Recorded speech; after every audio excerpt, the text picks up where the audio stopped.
Shalom saudara yang terkasih dalam nama Tuhan Yesus Kristus.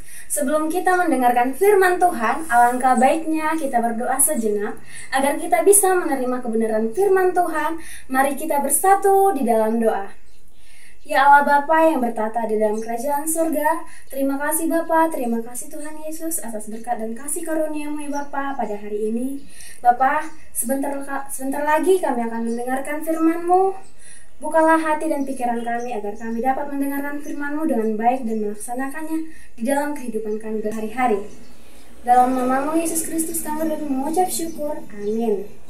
Nah, tema khotbah kita pada hari ini, iman yang tangguh di tengah tantangan, yang terambil dari Yakobus 1 ayat 2-4.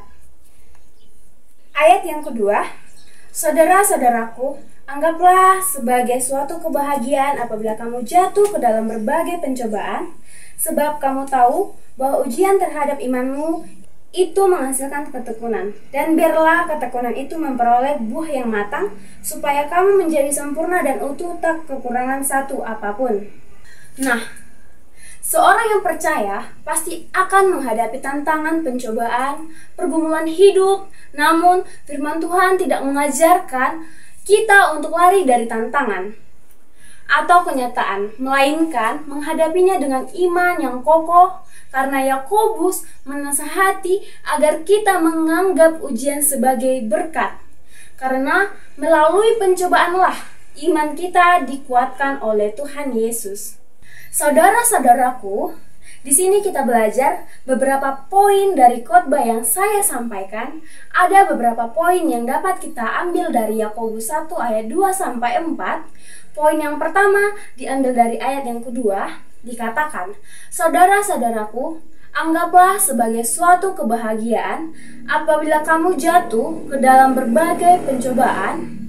Pencobaan adalah bagian hidup dari orang percaya, di mana kita ada hidup Kristen yang steril dari masalah seperti kita, yang dimana dikatakan bahwa semuanya itu kukatakan kepadamu supaya kamu beroleh damai sejahtera dalam aku dan di dalam dunia. Kamu menderita penganiayaannya, tetapi kuatkanlah hatimu, aku telah mengalahkan dunia. Pada ayat ini Yesus memberikan penghiburan dan penguatan. Apa tadi saudara-saudaraku? Yesus memberikan penghiburan dan penguatan kepada orang yang percaya agar tetap tenang dan mengalami damai sejahtera meskipun kita menghadapi kesulitan. Dan Yesus mengatakan kepada orang percaya bahwa kenyataan dunia tidak mudah, di mana orang percaya akan mengalami penderitaan, penganiayaan, dan berbagai tantangan. Tetapi kita tidak boleh menyerah meskipun kita menghadapi kesulitan. Dan Yesus menyatakan kepada orang percaya bahwa kenyataan di dunia tidak boleh, di mana tidak percaya akan mengalami penderitaan, penganiayaan, dalam berbagai tantangan. Tetapi kita tidak boleh menyerah dalam menghadapi segala kesulitan. Karena itu, setiap orang yang percaya kepada Tuhan biar hidup di dalam kemenangan bersama, sebab pencobaan bukan tanda Tuhan meninggalkan, tapi cara Tuhan membentuk kita orang percaya. Poin yang kedua diambil dari ayat yang ketiga, sebab kamu tahu bahwa ujian terhadap imanmu itu menghasilkan ketekunan. Iman yang teruji akan menghasilkan ketekunan, di mana ketekunan bukan sekadar bertahan, tetapi taat dan percaya.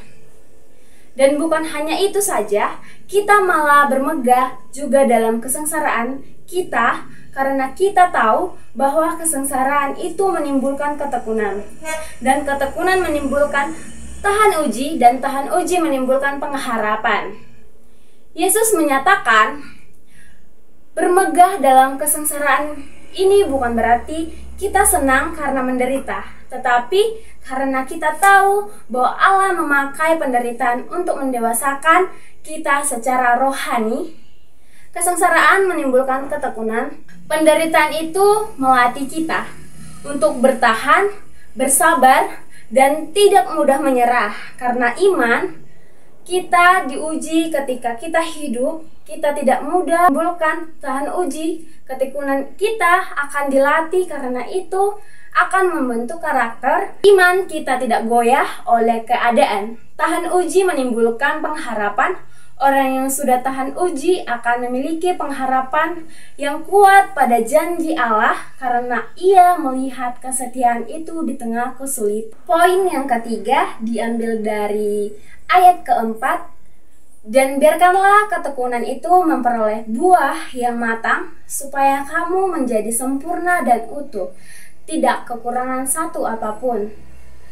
Tuhan memiliki tujuan di balik setiap ujian. Tuhan membentuk karakter, bukan hanya memberikan kenyamanan, karena hasil akhir adalah hidup yang sempurna dan utuh.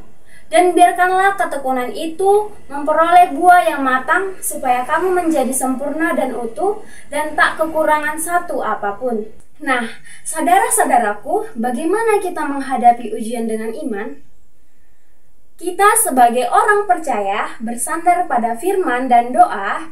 Firman-Mu itu pelita bagi kakimu dan terang bagi jalanmu. Karena firman Tuhan adalah sumber terang dan petunjuk hidup bagi orang percaya, seperti pelita yang menerangi jalan di tengah kegelapan.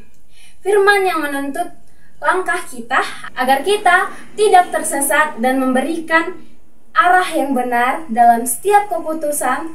Karena itu, perlu menjadikan firman Tuhan sebagai panduan utama dalam hidup sehari-hari.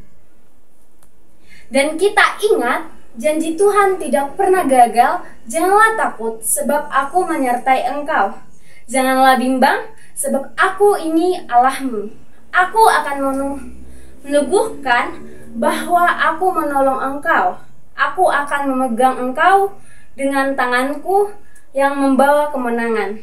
Nah, di sini Tuhan mengajarkan kita bahwa kita tidak perlu takut menghadapi tantangan hidup, karena Tuhan menyertai, menguatkan, menolong, dan menuntun kita dengan kuasa-Nya. Firman ini memberi harapan dan keberanian bagi orang percaya dalam segala situasi. Nah, kesimpulan yang dapat kita ambil dari khotbah ini adalah ujian dan pencobaan bukan untuk menjatuhkan kita, tetapi untuk menguatkan iman kita. Iman yang teguh tidak lahir dari kenyamanan, melainkan dari proses dan ketekunan dalam Tuhan. Mari hadapi segala tantangan hidup yang dengan ketekunan, tapi dengan iman yang percaya bahwa Tuhan sedang bekerja membantu kita menjadi pribadi yang lebih kuat dan dewasa secara rohani. Demikianlah kebenaran firman Tuhan pada hari ini. Kita satukan hati kita, mari kita berdoa. Bapa yang baik, Bapa yang berada di dalam kerajaan surga, kami telah selesai mendengarkan firman-Mu. Bukalah pintu hati kami agar kami dapat mengingat dan memuliakan serta melaksanakan apa yang sesuai dengan firman-Mu dalam kehidupan kami sehari-hari. Dalam nama-Mu Yesus Kristus, kami berdoa dan mengucap syukur. Amin.